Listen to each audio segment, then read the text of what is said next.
Here, let's focus on working, let's focus on growing, let's focus on training. Yesterday we covered how to handle a situation whenever your customer doesn't want to what? Doesn't want to see numbers. They don't want to commit to you, okay? So I kind of want to cover that again, all right? And this time hopefully we'll go through it a little bit quicker and just kind of recap the reasons why people do not, why is it that people do not want to look at numbers with you? So we wrote down yesterday, we said not sold, okay? Not sold on product. How do we know if they're not sold on the product? Yeah, just send me numbers, stuff like that? Maybe. I mean, not everybody who says, I don't want to look at numbers is not sold, okay? That's just one of the reasons why somebody would not want to look at numbers is because they're not sold. What are some like red flags for us as salespeople to say, yeah, that's probably why the customer doesn't want to look at numbers, okay? Not excited. You can if you want to. You can if you're paying attention to it. Yeah, you can. Not excited. Okay. What does this look like whenever you're with a customer and they're not excited? Body language. What is it? It's very reserved. Yeah, reserved is a good word. Reserved, right? They're to themselves. Quiet. Yeah. Right? Not excited. They're quiet. Right? What else? No smiles. No smiles. We talk about like the angel's cocktail and the devil's cocktail, right? Like, what should we be seeing from our customers? Huh? Guys, you should be seeing like, euphoria, right? Dopamine. You should be seeing laughter, right? You should be seeing connections going on with you, right? And you're not getting any of those things. It's like dry, right? Super dry, okay? How do you get a customer out of this? No excitement, dryness, quiet, get away from the product. You gotta break the ice, right? If someone you're with is not having a good time with you, right? Think about like a friend of yours or a date you're on with somebody who you'd like to get to know, right? Like if it's just not going well and they're quiet and reserved and everything is just down, how do you get them out of their shell? So you're saying I try to kind of give them a lot of like happiness, excitement, enthusiasm, right? Complimenting them, trying to get them to like you, trying to get them to break the ice. But let's say like you're doing all that stuff and they're still just dry. Still just, right? Isn't that what, as a salesperson? Yeah, it sucks, right? Like, dude, I came here to what? Not just sell a car, I came here to start a what? To start a good relationship with somebody. I came here to start a relationship. I always try to equate this to like dating, right? Because that's kind of what we're doing. We're dating our customers for a long-term relationship. We're trying to court them to make them say, hey, look, I could see you as someone I could see over and over again, who I can trust to help me, who will be there for me if I ever need you, who will assist me in servicing my car or answering questions about it or possibly potentially selling me another car in the future, right? So it is a relationship and it's the start of a relationship. How many of y'all have had bad dates, right? And you just do nothing about it. How does the date usually go? Oh, you never? Yeah, it's never gonna happen, right? Like, I ain't gonna text you and be like, you make it home okay? Right? I don't give a f***, you got hit by a car, right? Like, it is what it is. Bye, you're dead to me, right? I mean, guys, do you really want that with this person? No, hell no. How did you want the date to go?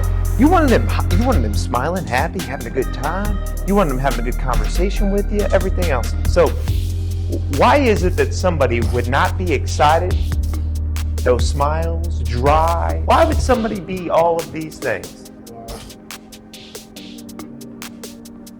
I'm gonna put bad day. How many of you guys have just had a bad day? That sucks, right? Got to get some shit done. Have to go to work today. Have to go do this car shopping thing. Have to go look at these cars. I told myself I was going to do it today. It's my only day off, but I feel like shit and I don't even want to be here, right? Could it be that they're just having a bad day? It could be, right? Absolutely could be. What are the other reasons why? Don't like you. You ever been on a good date with somebody? Things were going good. You thought everything was great. All of a sudden, she found out you were a Republican, voted for Trump, and everything fucking went like this, right? All of a sudden, she got quiet with you. All of a sudden, she got what? Reserved. All of a sudden, everything just got what? Shut down. She's not talking to you about shit. Nothing, right? But it could be that reverse, right? I mean, like either way, something happened to make them say what? I don't like you. I don't like you. Right? You gotta be aware of what it is and what happened, right? All right, so we've got bad day. That has nothing to do with you. I don't like you. Probably has something to do with you, right? I'll just put said something wrong. did something wrong. This really is why it's so important as a salesperson. We're what? We're politicians. More than chameleons, okay? Chameleons look cool. Politicians will take all of your money. Right? I don't want to be a chameleon. I want to be a politician, okay? Like, I can't lean too far left or too far right. Can't do that. I got to be right there in between. Can't say really anything controversial, right? But at the same time, I can still have a good time as long as the chemistry is there. Okay, there are a few that just come to mind, okay? You know, talking about something that has nothing to do with what they're trying to accomplish, right? Like carrying on a conversation about yourself or about something that they could care less about. You can kind of tell when people are no longer interested in that, and you need to stop doing that. Like, get to the point. Focus on what they want to what they want to talk about, not what you want to talk about, right? So that's something that you could do that's wrong. Right? Those are things that you could say that are wrong too. Something else aside from just, hey, I voted for Trump, or, you know, I'm really conservative or whatever, leaning one way or another, that's something to say, you know, that is going to be bad, that could be bad. It's either good or really bad, right? Depending on who it is that you're with. But what are some other things that you could say to people, maybe unintentionally, that is gonna hurt their feelings? Okay, yes, you could comment about, obviously y'all are expecting, that's why you want the SUV, right? Yeah, you could say some dumb shit like that. Obviously, that's not, you know, not what you should say, goes without saying, but that could happen, yeah. Yeah. You're saying the wrong pronouns. You gotta be real general, like, gender neutral in this day and age. Like, you can't offend anybody like that. You know, you can't assume that somebody's married to a woman. Okay, you can't assume that a woman's married to a man. Have you spoken with your husband? Well, no, I'm not going to talk to my husband. Now, I will talk to my partner, right? All of a sudden you're like, oh fuck. Boom. Be a politician. Be prepared, guys. You can't mess those things up, okay? Because maybe that had something to do with the fact that they're reserved and not excited right now, is that they don't really like you or feel comfortable with you. So we talked about bad days, and we talked about doing and saying things wrong. What are some other stuff that we could that could be the reason why they're reserved and having a bad day? There's one more thing. What did you say? No, there's another one. Leverage you. Think about it, guys. When you're going places to buy something, especially bigger ticket items, okay? I don't know if this conversation has ever happened with you, or if maybe you're married, I don't know. But I mean, I've gone places with my wife, and I said to her, hey, honey, now remember, the realtor is not on your side. Do not tell him that you like this car or that you like this house. Don't tell him. Remember, if you like something and you want to talk to me about it, you can text me. But don't talk in front of him. Why? 100%. Yeah, the salesperson's going to take advantage of you. You think the realtor really wants to get the price down? No. Every dollar it goes down, it's going to affect his what? His commission, right? He gets paid on the total sales price of the house, right? Fuck, he wants that thing to be as high as possible. $850, is that it? This house should be $1.2 million. Hey, we're probably going to have to like bid over on this thing. What? Y'all haven't heard that before? We heard that all through 21 and 22 and 23, and now all of a sudden it's starting to shift again, right? Go up, not down. So you don't think it's the exact opposite for our customers, where the customers are like, hey, look, I can't show you any emotion. I got to keep this to myself the whole time, right? So we've got 3 reasons why a customer would be not excited and reserved. They're either having a bad day, you said something that's fucked up, or they're just trying to leverage you, okay? So if you're good at being a politician, you never have to worry about this unless your customer is prejudiced or racist, okay? Which, does that exist? Yes, that does exist, okay? That can happen. It is what it is, right? Do I think it happens often? Well, it's for debate. So look, guys, if you're good at being a politician and you don't lean one way or another and you don't say things that piss each other off, you just have to be aware that, hey, customers may be prejudiced towards you, right? And that's okay. We don't want to assume or look for that behavior, but we do want to be aware of that behavior, because if it does happen, the next best thing is to what? Turn it.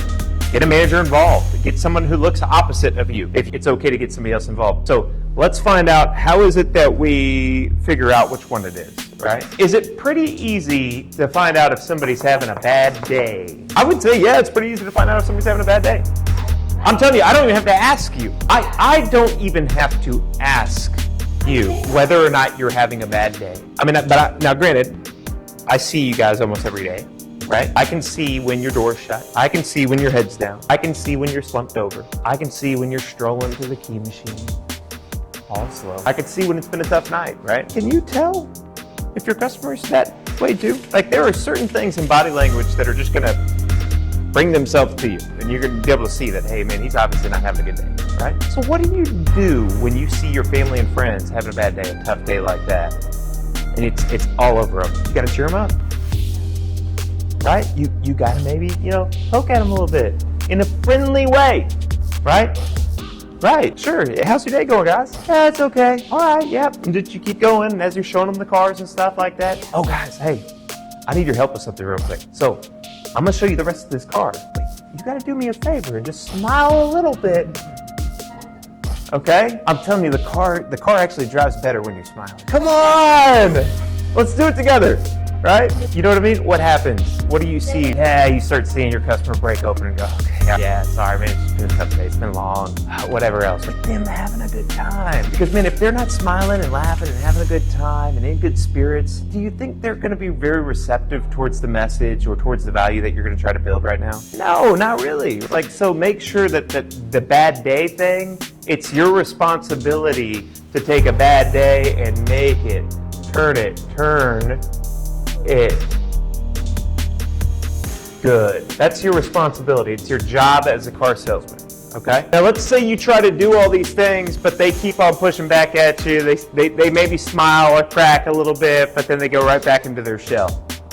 What do you think that is? There you go. If you're trying to turn it good, and look, there are some people that are better at this than others, okay? There's a guy that always comes to my mind, Corey Isaac. Was just a guy that could make anybody feel special, could make anybody feel good, could make anybody feel like they were important, could make anybody feel excited, even the people that were trying to leverage him. It's just so hard to be mad at this fucking guy. Like, he's just too much good positive energy, I guess. I don't know. Sometimes you'll have those people that even with as good as you are, you can't get them to turn their day around. And the chances are that they are probably just trying to what? Leverage you, 100%. And just know that. Does it mean you stop trying to make their day good? No. Your persistence is going to wear down that negative energy. The good will overcome. Absolutely. You got to, okay? No. Right, guys, I just got to keep on making them happy. I got to keep on keeping on. Keep on trying. Keep on going. Don't give up on this, okay? It's very difficult for them to stay negative the entire time throughout the entire process, okay? So, we talked about the not excited and them potentially not being sold on the product. If they're happy and feeling good, they're more receptive to what you've got to give them. So let's say they're more receptive. What are some other reasons why somebody would not be sold on your product? Doesn't do what they wanted it to do or thought it was going to do. For the most part, products that we sell are going to do one of two things. They're going to make their life easier, or they're going to solve a problem that they have currently that they need fixed, right? One of two things. So you kind of need to figure out which one is it on this guy. Does this solve the problem for them, or does it make their life better for them? If you can't get feedback loops from your customer, it's going to be difficult for you to know whether or not this is working. So you have to do a good job investigating with your client up front. All right. When you bring your customer in, you're talking to them about what they're hoping to accomplish on their next car, what they want, what they're really looking forward to, what things do they want in their next one. You got to be really like using your ears, listening, bringing all that in, writing it all down, finding out whether or not it's the safety, the economy, right, the dependability, the appearance of it, the performance of it. You got to find out which one is it that this customer is really looking for, because you may just be telling them things that they don't really care about. So doesn't do what they thought or want. This could be an error on us. And I'm going to put on here, didn't do a good job investigating. Because in this day and age, we say the product is all pretty much the what? The same. The difference is the person who's introducing the product, going over all the features, advantages, the benefits of the product. Whoever is performing out there, whoever is going and doing their presentation of the product, maybe they didn't spend the time to get to know what the other person wanted, so they could present it in a way in which they would feel like, hey, this solves my problem, this makes my life easier, right? So those are areas that we could be falling short on if they're not sold on my product. Does it make sense? So how do we find out whether or not we're telling them the right things? Use feedback loops. What are you trying to find out when you ask a feedback loop? Whether this is important to you, whether or not this solves your problem, or whether this makes your life easier. That's what you're trying to figure out, okay? So those are the two things. When we ask that question, give me a feature that maybe you went over, right, that you don't know whether or not they care about. Blind spot. Okay, so yeah, a safety feature that you're going over. Blind spot. Hey guys, you're going to really like that Acura has all of their safety features standard. Whether or not you get a base model or you get the fully loaded model, you will not have to worry about whether or not it's going to have these safety features in it. Blind spot monitoring is in this car. What that's going to do for you is if somebody pulls up to your side, it's going to illuminate for you and show you that somebody's in your blind spot, warning you. That way you don't turn into traffic or merge into their lane. And this is really going to help you. That's a feature that I'm sure you probably see some value in. Wouldn't you agree? And I'm asking for what? Feedback. If the customer looks at me and goes, yeah, I've had blind spot in all my cars. What are they trying to tell you? I've had blind spot in every car, man. Either safety is not important to me, or what? I wanted something a lot cooler than that, bro. I wanted something even better than that. I didn't want just blind spot, okay? Maybe he doesn't care about safety. Maybe he does care about safety, but he didn't. This isn't a wow. You're talking to me about stuff that not only do I already know, but I don't really care about because I know how blind spots work. Was there anything special about the blind spot that I just explained? No, it works the exact same way that blind spot has worked for the past, what? 10 years. 15, 20 years maybe, right? It doesn't do anything special. It doesn't make your life that much easier than what you're already doing right now. It's just, okay, it checks the box and it has what I've got now. I'm not gonna give you a reaction out of that. Right? So if you're a salesperson, you're trying to build value in blind spot monitoring, and you can tell that the guy doesn't really care about blind spot monitoring, either because he doesn't care about safety, or that's a safety feature that he just figured everything had by now and it's irrelevant. It's like me trying to explain that, hey, this is really cool. This computer right here, it starts just by pressing the button, huh? Right? Yeah, they all start that way. You need to tell people about options, features that are actually important to them. And if you can tell that that is not important to them, I'm not saying abandon safety. Let's not talk about safety at all anymore with this guy. No. But you need to be able to be aware that, hey, they don't care about that feature that you just told them because you asked for a feedback loop and they obviously are indifferent. Okay? So find something else that you can reach out to. Right? I'll be like, well, I know that's not much, but here, let me explain what else this thing does for you, okay? We're all used to blind spot by now. But the reason why I was telling you about the blind spot system was because this car has actually got lane departure intervention system, okay? So it uses those blind spots to actively monitor, but then it's gonna do one other thing, okay? You know how like before it just notified you? Now it's actually gonna see the traffic for you. The Snapdragon chips, which are the newest AI chips we've got in this, there's my AI tagline catchphrase, okay? Everything's AI these days, guys, okay? Right? I got an AI golf club. I got an AI microwave. I got an AI toaster, all right? It's all AI, okay? Well, yeah, then these AI chips that Acura's put in their cars, all right, is gonna see that, monitor it, and it's gonna start braking on the opposite side of the car to help guide you and steer you into the center of the lane again before an accident ever happens. Now that's a big improvement. Wouldn't you agree? Oh, wow, it does all that? Yeah, absolutely, but only if you want it to. So here, let me show you how that feature works. Just press that button right there. Isn't that neat? Now I can see whether or not he even cares about safety. Now that I've told him information that he didn't know about or potentially makes his life easier, he has to respond to me about, am I indifferent or do I care about that feature? Why? Well, that's a big improvement, wouldn't you agree? Right? Yeah, that's pretty cool. So it does that how? Okay, he cares about that feature. If he's indifferent, what's he gonna say? Probably doesn't care about safety that much, right? Probably cares more about something different. Let's go to a different topic. Make sense? All right. So if you're not aware of these things, guys, it's going to be very difficult for you to get your customer to say, yeah, I'll buy it today. So I could go through lots of different closing techniques on how I can get a customer to, yes, come inside and look at numbers with you, okay? But more often than not, the reason why a customer doesn't want to look at numbers with you is because we probably did a poor job finding out what they wanted, how they wanted it, what they were using it for, what their hot buttons were gonna be, right? Or I didn't push beyond my comfort zone. One or the other. So let's eliminate the first one, which is me not doing a good job of investigating and finding out their wants and needs and getting the feedback loops that I need to find out whether or not they care about this stuff. When you find something that they don't really care about, fucking X, move on, right? Get on to the next feature that's opposite or different than what it was. right? Another thing, keep your customer drinking the Angel's cocktail. Keep them euphoric. Keep them having fun. Keep them laughing. Keep them engaged. You know how to change someone's mental state? The best way to change their state mentally is to change their physical state.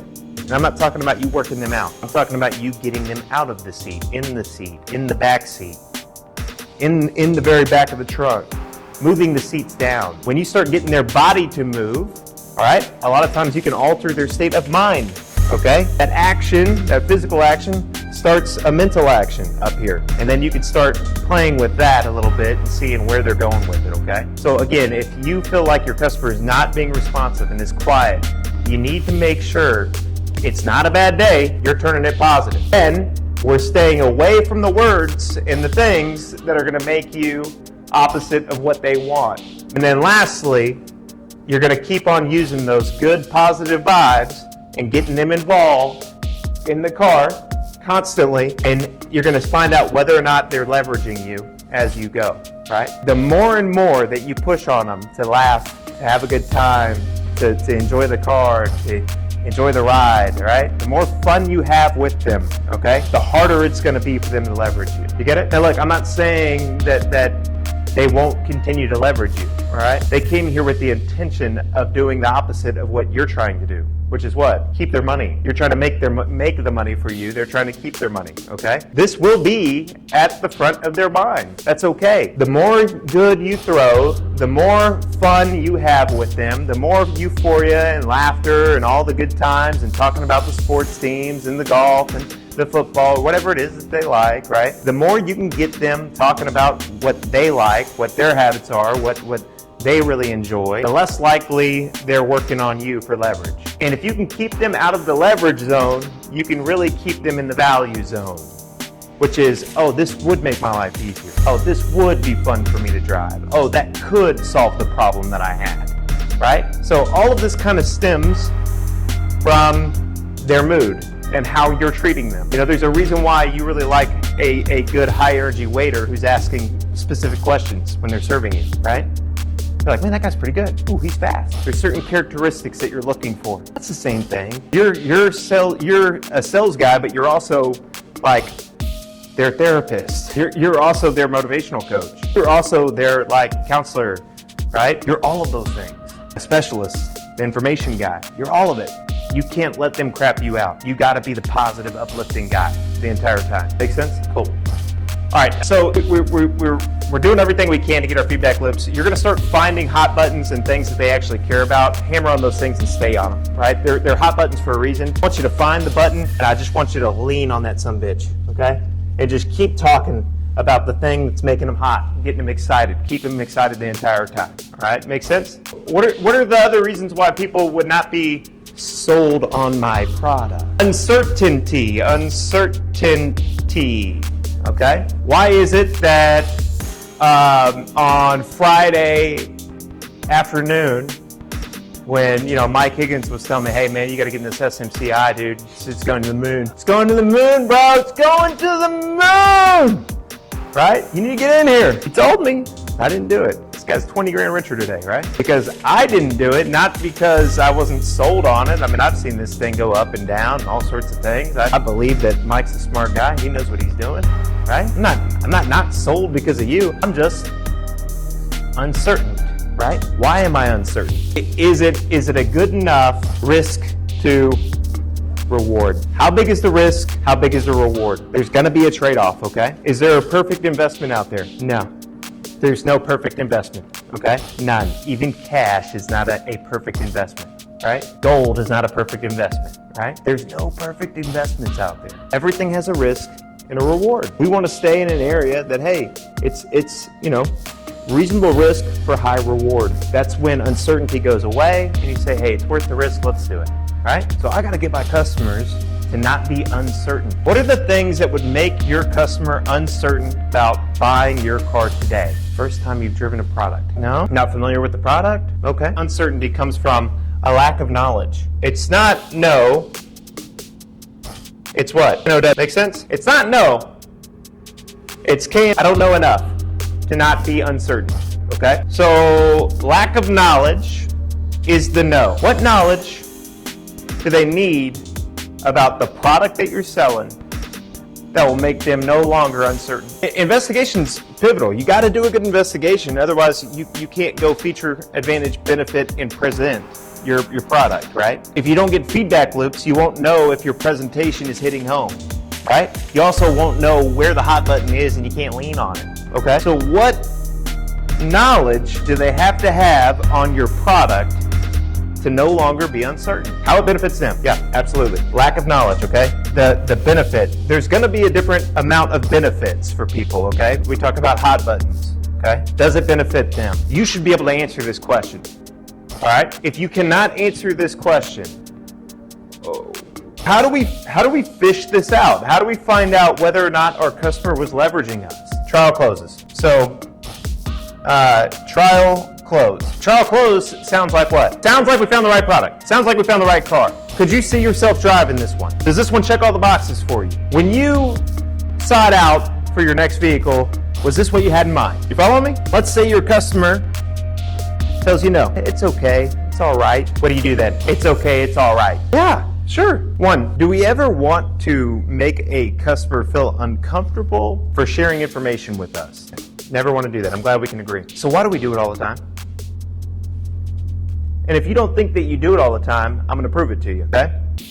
When was the last time that you got into a fight with your wife or your spouse? Think about it. Just think about it. It's probably when you did something wrong, right? I mean, I'm a bit of a knucklehead. Sometimes I do things wrong, right? Why do you lie to your spouse? Why do you shut down on your spouse? It's probably because they're making you feel bad about sharing. Think about it. What were you doing? Man, I went to go grab a bite with the guys, you know. It was late. We were waiting for the customer to finish up with finance, so we just ran down the street over here, got a couple drinks, right? Why are you doing that? Huh? What happened? I was completely what? I was completely honest and open with you. I told you exactly what you wanted to hear. But now, after I was honest with you, you know what I got in reward? Which makes me want to do what? Shut down. Oh, never mind. Okay, nothing happened. Yeah, you're okay. I'm not going to tell you about the rest of what was happening. What else happened? No, nothing. No, nothing happened. Look, because anything else that I continue to tell you is only going to make things what? Worse. So I'm done with this. It's done. I'm done. I'll just take my beating, go home. Is what it is. It's the same shit that we do to our customer. They share something with us like, yeah, it's okay. What do you mean it's okay? You didn't like it? I thought you loved it. Had everything you wanted on it, right? And then your customer immediately starts doing what again? Shutting down. Yeah, it's just okay, man. I told you I ain't buying nothing today. I ain't doing nothing today. It's all right. As opposed to, right? Hey, man, seems like we found the right car for you. Do you agree? No, it's okay. I mean, it checks most of the boxes, right? Yeah. It's all right. I appreciate you sharing that with me. You know, if there was one thing on it that you wish this one would have had, what would it be? Now what? Nothing really. Yeah, that's what I thought. I thought it was good. So if we can get the numbers right, will you buy this one from me today? Well, it just depends. Right? Now I'm getting a little bit what? Further and closer to the deal. As opposed to making him feel bad for what? Being honest and sharing with me and just giving me a little bit of feedback.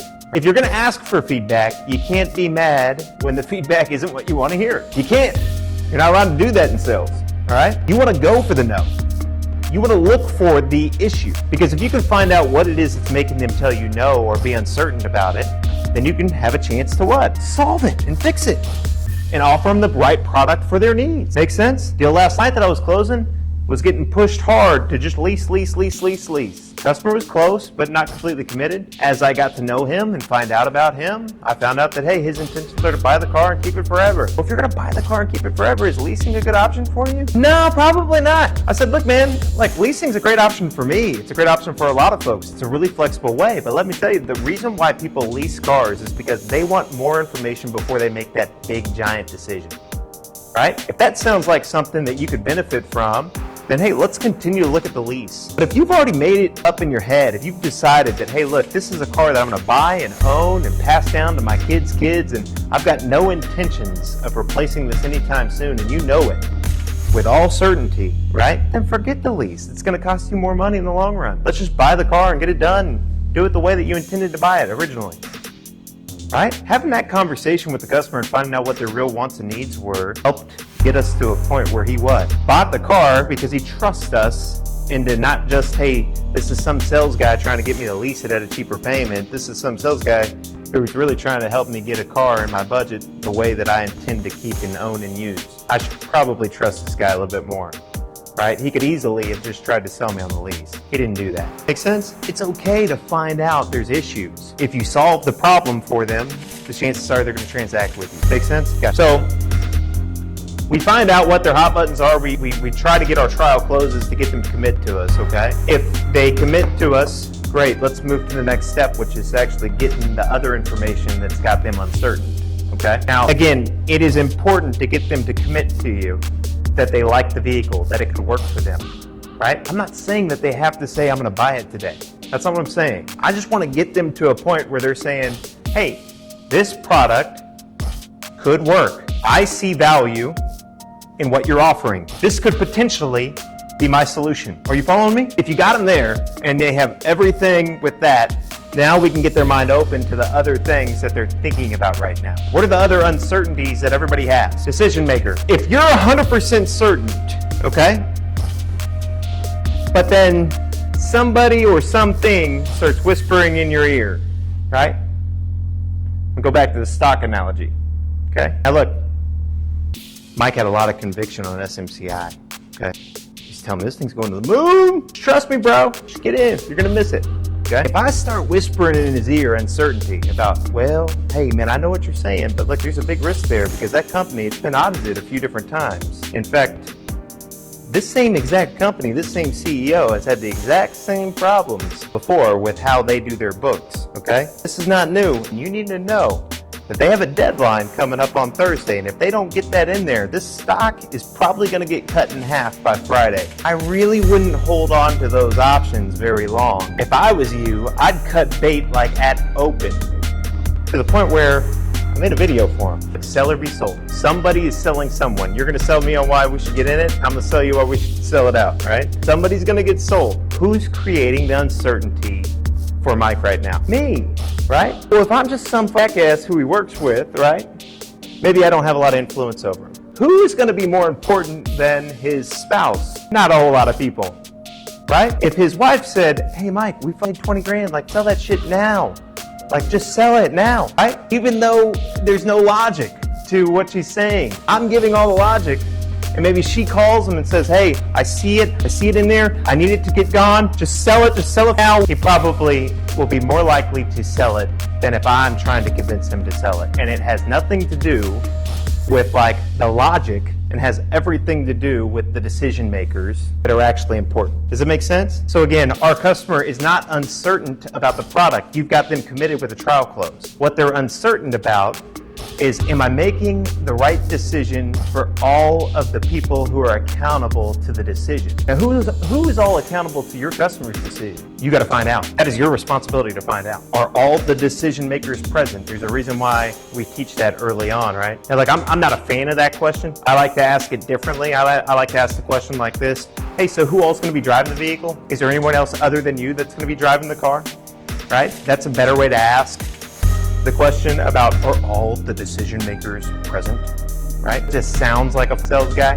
And unfortunately, salespeople over all the years have ruined it for us, and we can't really do the things that worked before. Now we have to be a little bit more creative and finesse it, all right? But you can find out whether or not somebody else is going to be involved, okay? So if your customer tells you the car is good, the product's good, this could work for me, right? But they're not committing to buy today. They're saying, yeah, this could work. Just depends on the numbers. Let's look at them. Okay, great. So other than price alone, is there anything at all that would stop you from taking this car home and buying it from me right now? Whoa. Well, Jake, I'm not buying anything today, right? Again, anytime a customer gives you information, volunteers information to you, you cannot be upset with what they're sharing. You can't make them feel like a bad guy. Well, why not? Again, instantly, right? Now I don't want to share with you, right? What should we say to that person who tells us, I ain't buying anything today, right?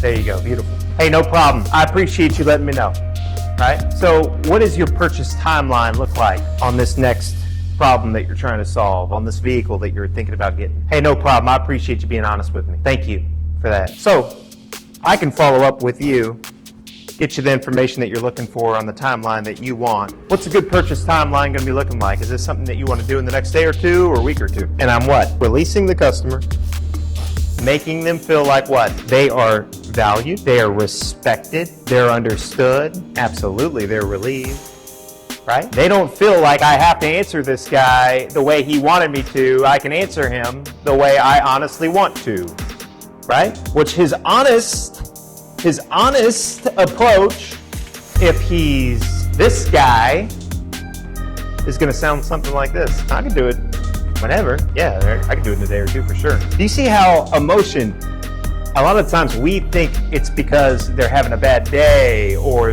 they don't like us or they're prejudiced towards us. But in reality, it was probably leverage to begin with, right? And I say, hey, how do we figure out whether or not it's leverage? Well, we got to go through these steps. We got to go through our process, right? That way we can figure out whether or not they are just trying to leverage us or if they truly have something here that's questionable that they can't decide on. Y'all follow me? Okay.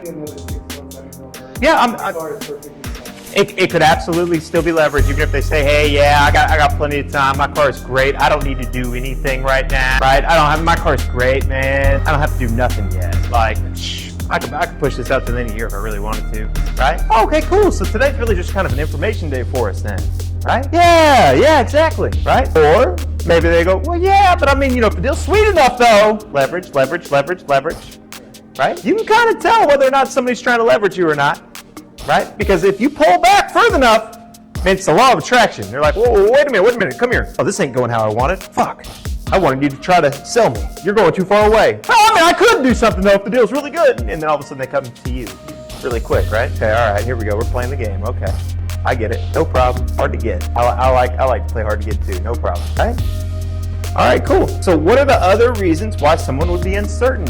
Because the only reason they're telling you, I'm going to wait, I'm going to hold off, I can do it whenever I want, is because right now we think it's leverage. We certainly don't think that they don't like us. Everything's been going good, and we don't think they're having a bad day, because, I mean, look, we've been trying to get them to laugh and have a good time with us the whole time. Now, they've been reserved, but they have worked with our feedback loops. They've told us what we want. They've given us enough information to realize what their hot buttons are. They've confirmed that this vehicle actually does solve their problem, or it makes their life easier. There's a lot of things here that are going well for you. Check. We are good. We're close. We're really getting good. Man, we're getting closer and closer to a sale. Now I'm over here trying to do a real hard trial close with you. I'm asking you, other than price alone, is there anything at all that would stop you from buying this car from me? And you're telling me, well, hold on, Jake, I'm not buying anything today. There's only a few reasons why your customer would do this, okay? And we're trying to figure out whether or not it's just leverage or if it really is truly something else that they need to know. It's not a lack of knowledge. They're committed to you. Are all of the decision makers present? We don't know until we ask, right? So if someone was to tell me, no, Jake, I'm not buying anything today, there's a step-by-step process to find out about decision makers, all right? And it's to ask these questions simply. First one is purchase time frame, okay? We're gonna get to this question. We're not gonna ask it immediately. We're gonna respect them. Okay? Respect them. Release them. Why? Because we want the most honest answer. What is your purchase timeline? I like to give them options. Day or two, week or two. Make sense? Let them respond to you. Perfect. After I get done with this, I'm going to immediately go down to what? Not yet. What'd you say? No. You're going to invite them inside. Okay? The thing that you're going to use to get them inside is the deal. Okay? You're going to invite them inside so you can work up the best deal. The deal. Okay? For them. And then you're going to get some freaking backup. What do I mean by backup? Your team. Your assistants. Your sales managers. Everybody else who's going to help get this deal what? Shut down for you, okay? So what does this sound like? What does this sound like when they're done, right? Hey, so other than price alone, is there anything that would stop you from taking this car home today there, John? Oh, I ain't buying anything today, man. Okay, man, I appreciate you being honest with me. So what's your purchase time frame going to be looking like on this thing so I can follow up with you? Is this something you want to do the next day or two or a week or two? I could do it now if I just want to really think about everything. Okay, well, cool. All right, man, while you're thinking about it over the next day or two, here's what I'd like to do for you. I'm going to go ahead and get you pricing, payments, trade options, all that good stuff. That way, once you've had enough time to kind of really dissect it, go through it, you can come back here and we can sign right up. How does that sound? Sound good to you? Follow me. I'm going to get what? Backup. Do you see how, because I've respected them, right, and I released them, They're honest with me about their what? Purchase timeline. Respect creates more respect to me. I respected you and your decision. You're respecting what I want to do, which is find out what your timeline is so I can follow up with you. You tell me a timeline of a day or two or a week or two or a month or two or whatever the fuck, and I say, well, perfect. In that time, while you're doing all the necessary things for you to make a decision, right? Which, what are the necessary things? Whatever the fuck you want. Whatever you want. Whatever you want there, big boy, okay? Whatever fucking ideas you had in your head about what you needed to go and sit down on your fucking spreadsheets and look at, in the timeline in which made you feel certain, okay? I'm not questioning him on his decision. I'm not questioning him on his timeline. I'm accepting it, no problem. Now, in the meantime, what I like to do for you is give you all of the information that he's going to need. What are the uncertainties that he's going to need? Price, payments, trade, maybe rate, maybe finance. Make sense? All of these things are things that he's going to need to know to make a decision. Would y'all agree? Okay? You're going to lean on this information. This is your deal. Okay? This is the deal. Now, would y'all agree? The better the deal, the lower the risk and higher the value, the higher the reward and lower the risk, the less uncertain you are. Isn't that what we talked about with whatever the fuck, MCI?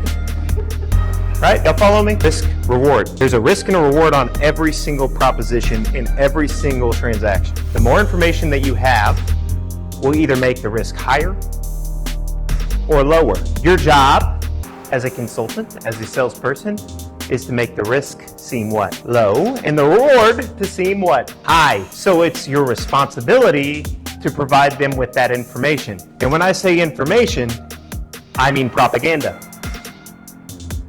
You understand what I mean by that?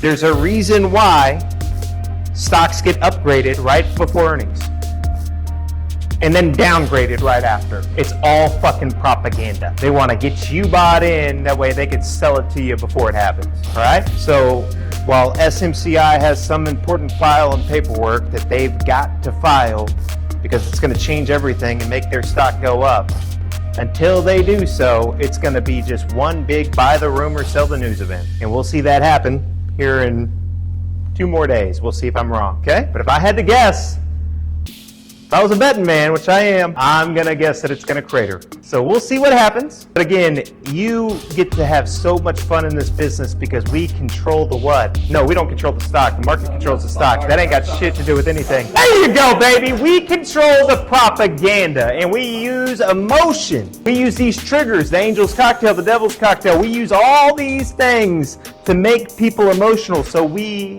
can control what we give them and they make decisions based on the propaganda they get from us. Does that make sense? All right, great. So now that we've kind of discussed all the things that they're going to be wanting to do here, okay? Let's get back to getting them to look at numbers with you because this is the fun part, okay? When you get good at what I'm about to teach you next, it's gonna be like fucking night and day on how many write-ups you get, okay? You got to do all this other shit that I just went over with you. Right. You got to be a politician. You can't let people have bad days. You got to be the light. You got to have fun with them. You got to find out whether or not your customer's leveraging you. Chances are, if we're at this point and you have to go through all this shit, it's because your customer was leveraging you the entire time and you just didn't really know it until now, until this meeting, hopefully. Most of the other customers that you never had to worry about any of this stuff with, guess what? They were probably winners or baby seals, and you've been fucking clubbing them over the head or just barely winning with them, even though you should have been hitting home runs with them, okay? But all these other guys that are difficult and hard, and you say, no, they don't want to buy anything today, right? If you did all this other stuff right, it's because they were leveraging you and you didn't see it and you didn't capitalize on it because you could have started playing with their emotions and really got them on paper and actually closed them today, all right? So here we go. Respect them. Accept what they tell you, release them, and ask them what their purchase timeline is going to be like. That's the first step. Okay? Day or two, week or two. I just gave you a demonstration of it. That's what it should sound like. He'll tell you. His ego may kick in. You'll start realizing how much leverage he really is trying to use on you. I can do it now, right? Perfect. You're going to invite them inside, and you're going to give them the deal. What is the deal? The deal is hope for gain. The deal is propaganda. The deal is I need to get you the best possible price, the lowest possible payment, the most money for your trade, the lowest rate possible, and all of the financing options that are available to you. That way you can make a decision on your timeline, not mine. right? We're gonna use that deal in his words to make sure it happens. Because it's gonna be unlikely that your customer says, no, it's not necessary. Don't worry, just send it to me, right? Oh, wait, time out. And you're telling me that you can make a decision in the next day or two, right? Okay.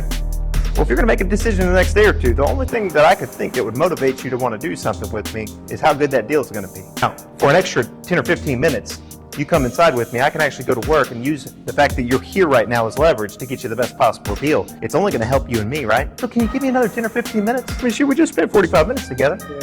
Come inside. And you're going to leverage the what? The deal. Look, he's already fucking crawfishing and squirming a little bit, okay? Right? But this is the part that you assume to sell, right? Don't worry about all that. He'll get more comfortable as he gets in, right? And the water right now is still warm and the heat is going to start cranking up on him. But you're going to boil him.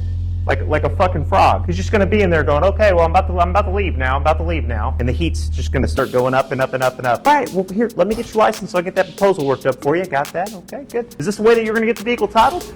All right, yep, okay. Is anybody else's name gonna go on? Are you gonna be registering in anybody else's name? Was it just gonna be your name? Anybody else with you? Again, decision maker, which we're gonna talk about that here in a little bit. No, it's just me. Okay, cool. Very good. I'm gonna keep all that stuff. Maybe go shoot a copy, get everything in Techion, get it loaded up. Now that trade, are you gonna be replacing that one? Do you have that with you? Let me go ahead and get that appraised for you because we'll buy your car even if you don't buy ours, okay? Always tell them that, right? If you did a good job, you probably already have the trade, you already have the glue, but if you don't, now's the time that you gotta get it, okay?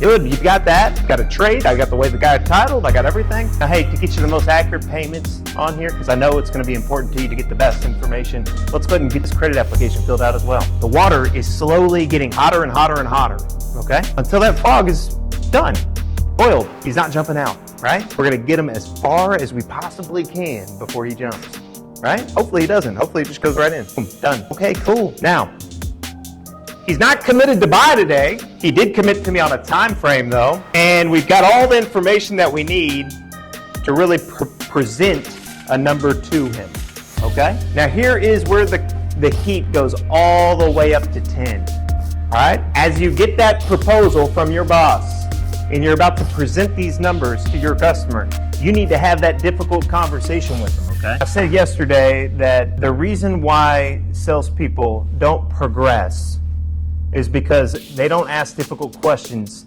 of their customers or of themselves, right? And when you don't ask these difficult questions and have these difficult conversations, you end up defaulting to what you've always done. Going right back to just the, okay, well, I'll see you later, I'll follow up with you later. And then you never have more than what you've ever had. It's sad, right? Because, I mean, you don't know what you're doing wrong. I did all this stuff right. I'm not prejudiced. I'm a great politician. Everybody likes me. I make them smile the whole time, Jake, but they just won't buy anything. Well, they're not buying anything because this is the time where your 45 minutes or your hour and a half or your 2 hours and you saying, oh, you got such a beautiful family. Oh, look at that. All the bullshit that you had to put up with, all the compliments that you've been saying and everything else to make everybody feel happy about you is all gone for nothing because you didn't take the step to ask them a hard question right here, right now, as you got that presentation ready, right? This is when you look at them and you go,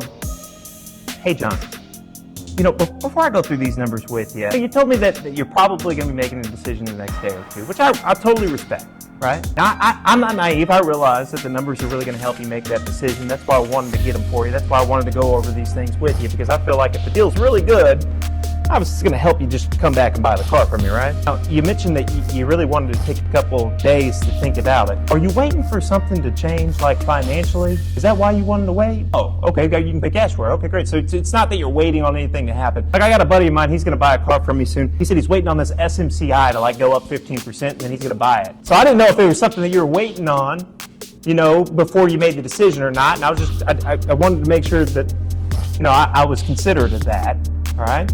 Is there going to be anybody else that you're going to be consulting with? Listen to that question. Are you waiting on anything to change financially? That's one of the questions that you can ask. Another question that you can ask, are you going to be consulting with anyone? Those are two questions that you need to know before you get into your presentation of the figures with them. Why? Because those are the only two things that are going to fuck you up. If there's no other decision makers and we're not waiting on anything to change financially, then there's nothing that will stop this guy from buying a car from you today. Nothing. Think about it. What in the world would stop you from transacting with me then? If you're not waiting on something to change financially and you're not needing to consult with anyone, what in the world would possibly stop you from doing a deal with me right now? They told you the product was good. They committed to you. They said, yep, the product could definitely work. I just need a couple days to kind of think it all through. What in the world would stop them at this point? And look, guys, if we're sitting here and we're honest with each other,